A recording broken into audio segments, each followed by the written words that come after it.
What we're going to be focusing in on tonight is planned giving, but let me first set a brief context for that. There are different types of gifts which an individual can make to their parish church or to an Episcopal organization or to a diocese. The first is typically called ordinary stewardship, typically seen through annual giving efforts done in the fall in most parishes and at other times in other institutions. These funds go to support the ongoing daily ministry of the Episcopal organization.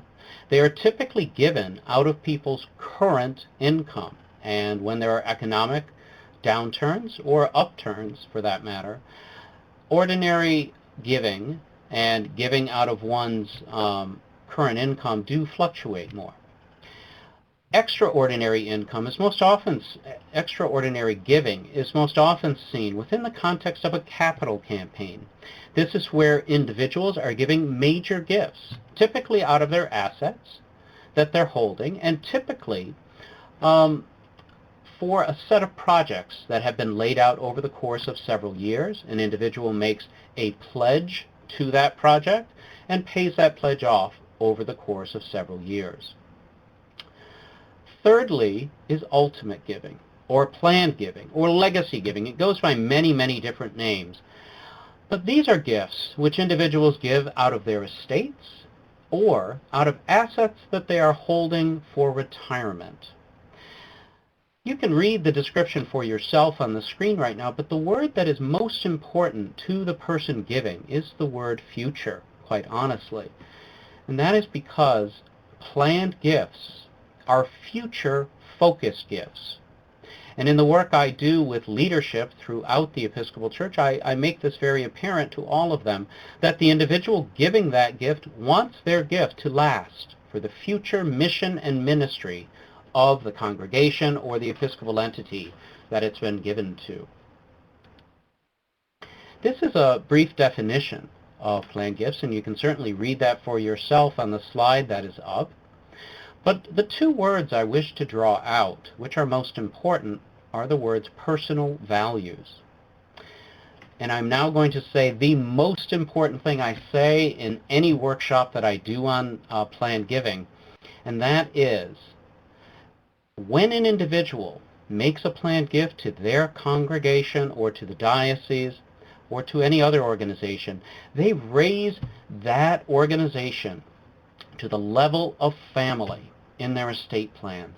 This is a gift of tremendous conviction and passion, and a gift that demonstrates their belief in the future mission and ministry of that organization, whatever it might be. They are raising the congregation, the diocese, whatever, to the level of family, to the same level that their children and grandchildren are. And as I work with leaders throughout the Episcopal Church, I help them to understand how important this gift is to the individual. Because it is. It's vitally important. And, for that matter, different individuals will find different planned gifts that are appropriate for them. It may change over time. You may discover that one type of gift is more appropriate later in life and one time earlier in life. It depends on you, and that's okay.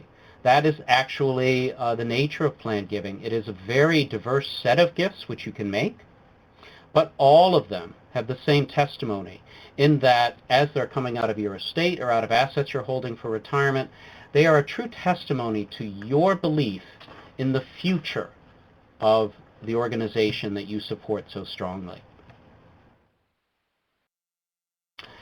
Now, when I'm in person, I get to tease a little, and I try to be gentle. I can't always be, but I try to be gentle, and I ask leaders or even the people that I would meet with about planned giving, where do they find this direction? Because it's in a very interesting place. It's actually in our Book of Common Prayer, in our 1979 Book of Common Prayer.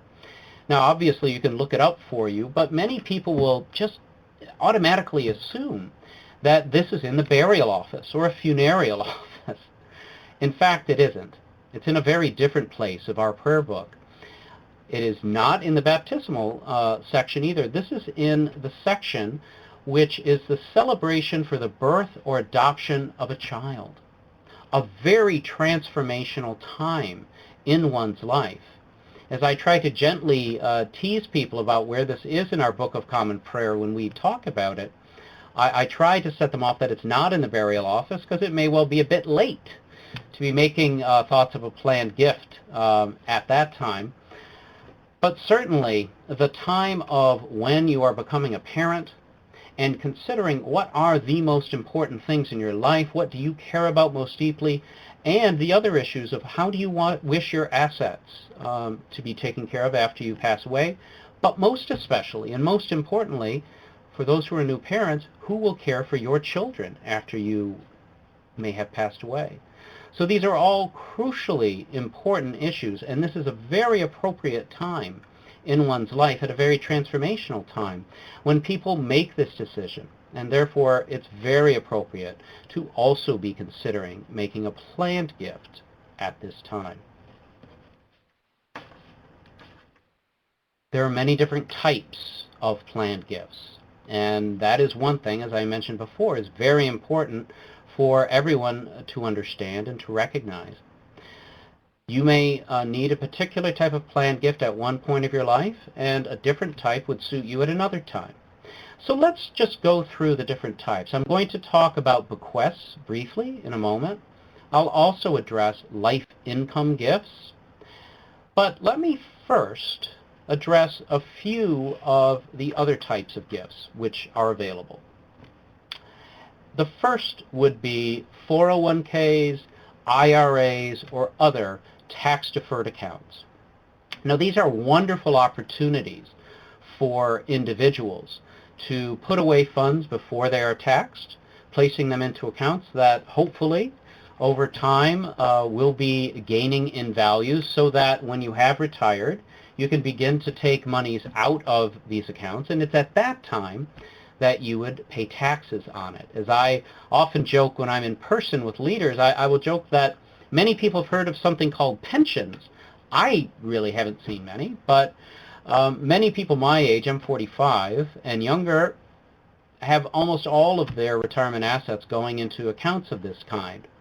And it is something that you, as a planned giver, can use as an opportunity, and here's why. Although this gains assets for your retirement, a lot of people don't think about, well, who would receive the remainder value of this asset after you pass away? Well, if you leave it to another person, especially someone other than your spouse who could potentially carry on the withdrawals directly, these assets are very, very heavily taxed. In fact, as most financial planners will tell you, one of the most heavily taxed assets in your estate. However, if you choose to place your parish or the diocese or some other Episcopal institution as the beneficiary of the remainder value of tax-deferred accounts, they receive those assets completely tax-free.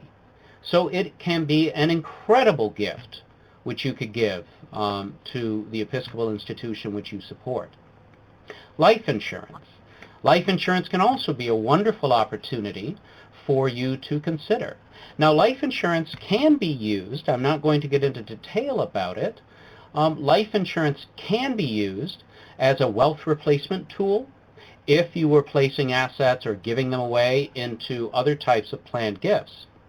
However, something that might be something you would consider is if you have life insurance, such as whole life, term life, or universal or whole life, you could put your parish or another Episcopal institution as a beneficiary, either partially or in full, to your life insurance, and you would be able to give that completely to your parish or that other institution. So that can be a wonderful planned gift. It's actually a wonderful opportunity for those who are younger. Many people, such as myself, when I was much younger, I made my first planned gift through a life insurance policy. I believed in the future mission and ministry of my congregation, and I put them as the main beneficiary of an insurance policy. If you're blessed enough to have access to insurance policies for which the benefit you don't need, you can certainly choose that as an option. Real estate. Real estate can be a wonderful gift for your congregation. There's even something known as a retained life estate as a planned gift. And that is a case where you would be able to give the deed of your home effectively and retain the right to live in it for the rest of your life.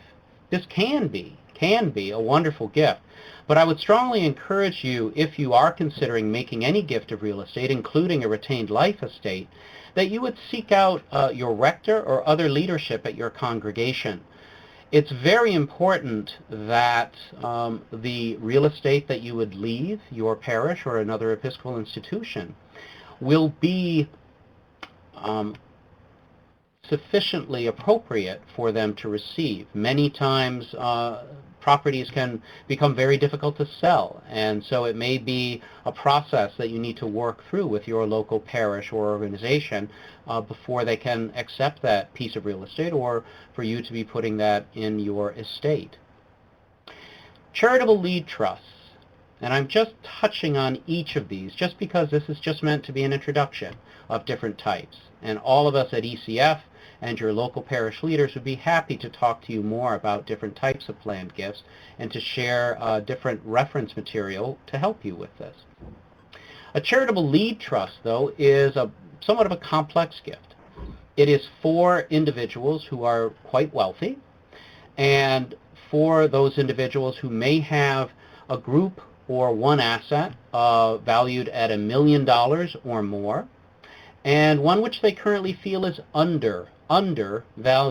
What they can do, if they wish to, is they could create a charitable lead trust, which is a term of years trust, where it will exist for 5 to 7 years, or whatever the term of the trust would be. The wealthy individual can place their undervalued assets into the trust and then allow it to pay different charities an income over the course of the life of the trust. At the end of the trust, the assets would revert back to the original grantor or to someone else, typically their family. Now, the reason why wealthier individuals may consider doing something like this is because although this gives money to charity, it is also a taxable trust. But the amount of taxes that one pays is based upon the original value that enters into the trust. This is a much more complex gift, and if anyone out there who is listening to this would like more information about how to create a charitable lead trust, my contact information will be later in the webinar, and you're welcome to contact us, and we would be more than happy to share resources to assist you in this from our financial partner, State Street Bank in Boston, who we work with on managing all of our plan giving assets. Now, the vast majority of planned gifts come in the form of a bequest through a will or a similar device such as a trust, which would be created upon death. This, as you can see, is the vast majority. Nearly all planned gifts, 80% of them, come through this way. And you can understand why. Many people need to hold on to their assets during their lifetime. They need to live off of those assets and the income that it produces. And they are not able to actually give away those assets until they pass away, or until they're at that time when it is most appropriate. So there are different types of bequests, and that is our next topic. Bequest types, the first is a specific dollar amount where you can allocate $10,000 to the Diocese of Oregon, to the Church of St. Mary, whatever that might be. Now, there are a couple of problems that you do need to keep in mind when choosing to leave a specific dollar bequest. The first problem is that it doesn't take into account inflation, and so then a $10,000 gift today will not be worth $10,000 many years from now. The other issue is one that if you do many specific dollar bequests, they must be, all of them, must be paid first before any other allocation can be made. And there are many stories of people who had multiple specific dollar bequests in their will, but unfortunately, later in their life, due to a change of circumstance, a change of health, many of their assets had to be liquidated. Many times even their homes and other assets have to be liquidated to pay for their end-of-life care, their nursing home care. But many people don't change their wills at that time, and so then they will often have multiple specific dollar bequests, and if they have many bequests, those must be paid first before any other allocations or the remainder would be given to family or to other people. What may be a better choice for you to consider would be percentages, and that is where you would choose 10% or whatever percentage is appropriate to be given to individuals and to particular charities that you have supported during your lifetime. This allows for you, if you're going to pass away with a large estate or a small estate, you can still demonstrate that sense of conviction and passion for that institution by the percentage. And if I may quote a dear friend of mine, Terry Parsons, God rest her soul, who passed away last year, who used to be the stewardship officer of the Episcopal Church, she always said that if you could never find it in your heart to pledge while you were living, you ain't going to miss it when you're dead. Fortunately, I can't do her Kentucky accent, but I think you get the message. So it is certainly there where you can make that choice. Specific assets and remainder is what you would think it is. You would allocate specific assets, your home, your business, your car, etc., etc. And then the remainder, those assets that are not mentioned, would go to either a person, to a charity, or group of charities. Now that can be a very generous bequest, both intentionally and unintentionally. Intentionally, if you truly meant to leave the bulk of your estate. Unintentionally, if you did not consider all of the value that is in your estate. There may be several assets which you did not consider its true value, and it may actually blow up the size of your remainder and end up causing a problem from what you intended. Contingency is where if something is going to happen, such as if your spouse dies before you, or if, God forbid, your children die before you, then if that happens, this charity, this person, or whatever would receive the gift. Now, let me just mention here that all of us at the Episcopal Church Foundation strongly recommend that you seek appropriate and professional legal counsel to write your will. It is certainly worth the money, to spend the money to have an appropriately written will. And a good attorney will walk you through all of these topics so that you can consider what is it that you wish to accomplish with your estate and with the assets that you wish to allocate, and also take into account contingencies.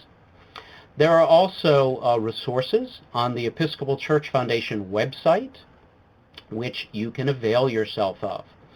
And that is all available on our episcopalfoundation.org website.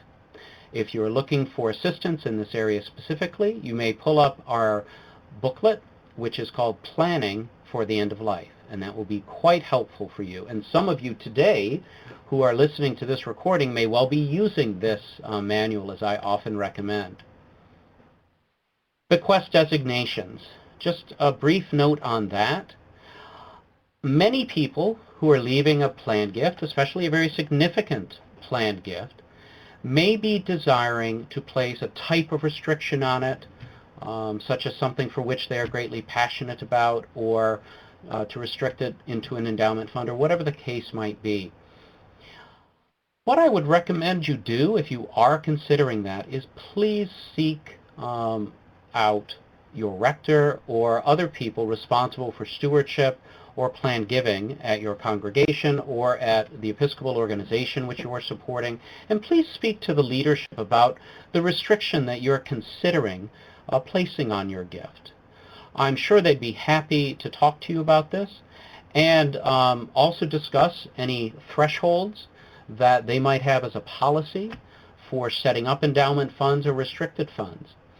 What is sought by having that conversation and sought by leaders of almost all Episcopal organizations is it's important not to place what could become anachronistic, out-of-date restrictions or difficult to maintain restrictions on a gift that they would accept. If, for example, you give a gift that is given to something like the classic example where in the 19th century someone created an endowment so that coal, the mineral coal, could be given to the poor at Christmas time. That was an anachronistic restriction, which was perfectly fine in the 19th century, but not so valid in the 21st. And so I would just recommend, as I say, to speak with the leadership of your congregation or diocese or Episcopal organization just to understand what you wish to accomplish with your gift and so that they can work with you in doing so.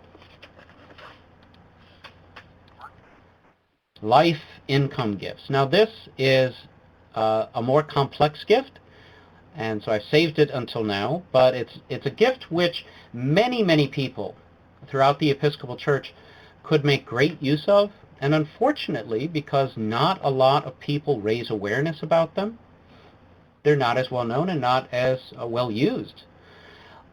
Practically every national charity throughout the country will give access to the various types of life income gifts that I'm going to describe in a moment, and they can be very beneficial. They're known as split interest or mutual interest gifts. Their nature is described on the screen right now, and how they work is that basically the donor makes an irrevocable gift. Because the gift is irrevocable, it has numerous tax benefits. The main one being that you receive a significant charitable deduction in the year that you make the gift. Then the donor or individuals which the donor has appointed to receive income will receive income typically for the rest of their lives.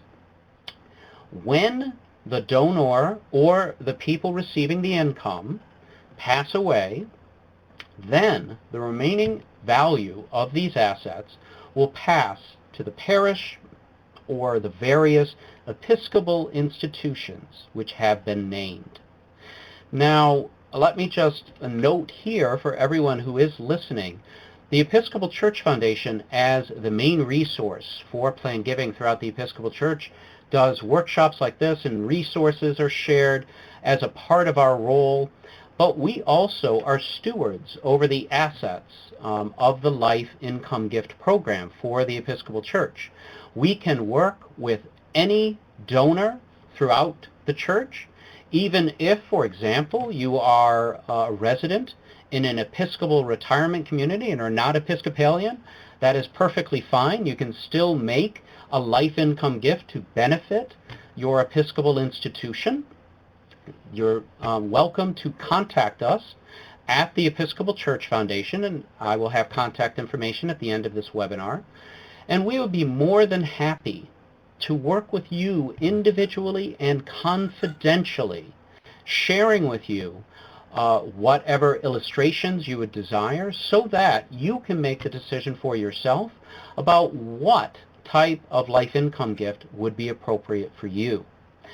We are so happy to have this role within the Episcopal Church, and just so that you know, the Episcopal Church Foundation takes care of all of the back office work with the application, with working with our investment provider, State Street Bank in Boston, to invest these funds. And we work collaboratively to send out all tax statements, all payments, and when the income beneficiaries do pass away, we then make the final allocations to the various charities that have been designated. So we're able to help you with this gift. These gifts are not just for the largest charities, but they're for every Episcopal parish and institution throughout our church. I'm just going to touch upon the three different types, just so that you are aware of what each one does, because they are each a little different. The first kind is called a pooled income fund. The way the pooled income fund works is that the participants in the pooled income fund will receive the income, and only the income, that the assets that are in the pool produce. So when this individual would make their irrevocable gift, their gift is pooled with other gifts of the same kind. And each person participating in the pool receives a pro rata share of the income produced out of those assets. Now, since it's only the income that is produced, they will receive, or I should say, the eventual beneficiary, when that individual passes away, will receive practically the entire original gift because the principal has not been invaded over that time. The next type of gift is called the charitable gift annuity, and this is the most popular of all the different kinds of life income gifts. It's a very useful tool in many different ways, and let me describe it. What this is a contract in this case between the Episcopal Church Foundation and a donor, where after the donor makes their irrevocable gift, the individuals that are designated to receive income from this gift receive a fixed amount of income. And the amount of income is based upon the amount of the original donation as well as an annuity rate. And that annuity rate is assigned by the American Council for Gift Annuity, which is the agency that most charities throughout the United States use for assigning the gift annuity rates. The gift annuity rate is based upon your age, so that as you age, you receive higher and higher annuity rates. How this gift works, though, is different from the pooled income fund. It does, over time, slowly go into the principal of the gift. This gift, as it's designed, will leave approximately 50% of the original gift to the various charities. And that is how it is designed to work. Now, it is possible that that amount that is left over at the death of the income beneficiary could be higher or lower than 50%. It could be higher or lower because markets may be in flux. It may also be because the individual lived far beyond their life expectancy, which may reduce the amount. Now, it is possible, and I'll show you in an example in a moment, that the individual could actually live so long that they deplete the principal of the gift. However, even if they deplete the principal of the gift, the individual income recipient continues to receive income, and that's guaranteed by the Episcopal Church Foundation. And that's the nature of these types of gifts. No matter who you would do a charitable gift annuity with, whoever you go into contract with is obligated to pay the income beneficiary that fixed income for the rest of their lives. It's a very beneficial gift and very useful for retirement planning. And as I say, all of us at ECF are happy to run illustrations or help you think through if this is an appropriate gift for you. Let me just say a couple of things, which would be the pooled income fund and the charitable gift annuity share a few things in common. One is that you can only fund these gifts by giving appreciated marketable securities or cash. Also, only one or two individuals can receive income from these two simple life income gifts. In addition, if you do these through the Episcopal Church Foundation, you may only leave the ultimate benefit to Episcopal institutions. Now, the Charitable Remainder Trust, which is the last life income gift that we'll talk about, is a bit different. It is its own charitable entity. It is obviously, as you can see, for a larger dollar amount. But because it is a little different, it has other capabilities. It can give income to more than two people. It can be funded with assets of a variety of kinds. Cash, appreciated securities, but also real estate, closely held stock or family stock, and other assets that are sometimes difficult to value. And so it is very useful as a tool.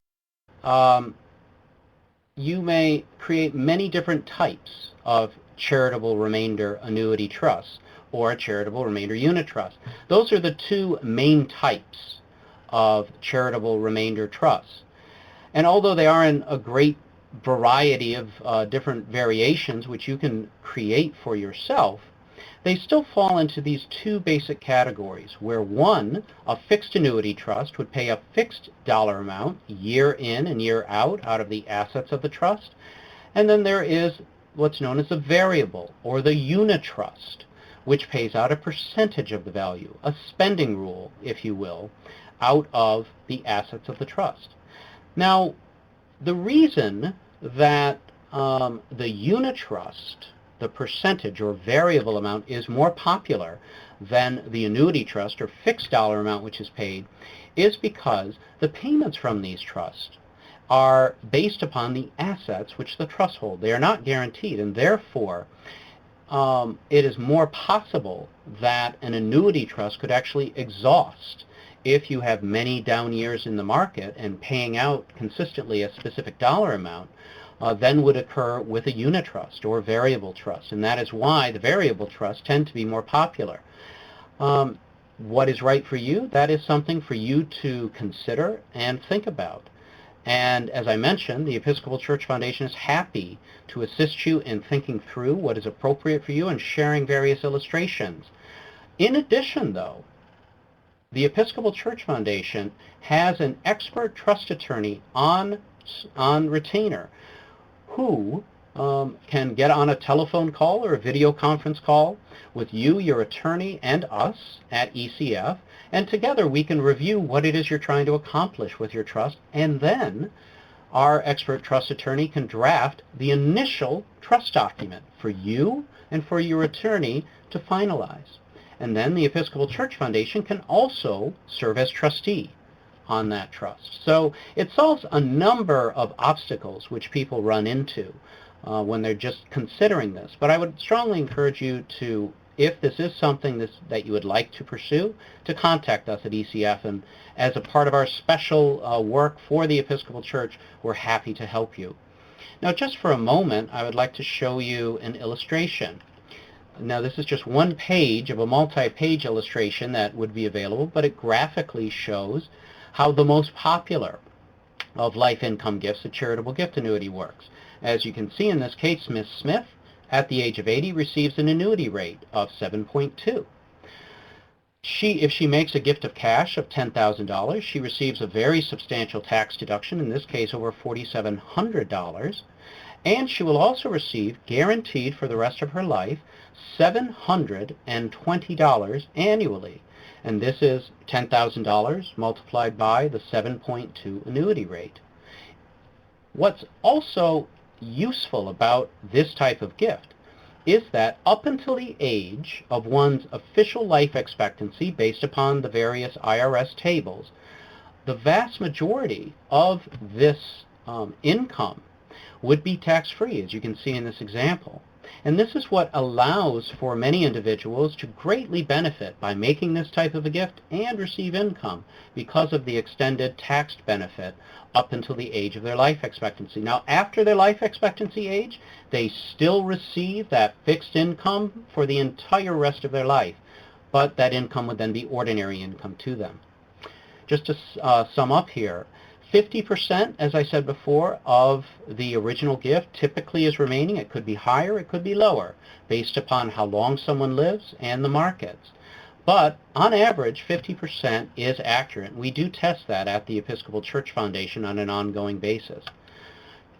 You can also do a charitable gift annuity for two people, such as a husband and wife, or two other people. You may do that as well. But as you notice, the rates are lower. And that is because you're dealing with two life expectancies instead of one.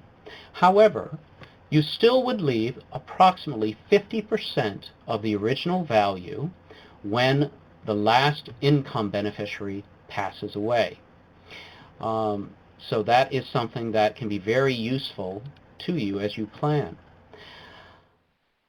As I mentioned before, we at the Episcopal Church Foundation are here to help you and support you as you consider what gifts are appropriate for you, either at your time of life or given your circumstance. We welcome you to call us at the number that's on the screen, to email either myself or Meg King, who would be the person who would run those life income gift illustrations. Meg can also help you with any resources that you may desire. So that concludes our brief webinar for this evening. I thank all of you for participating. For those of you who are listening to this as a recording, this will be the end. For those of you who are here live, I encourage you to stay on. I will be taking questions following this slide.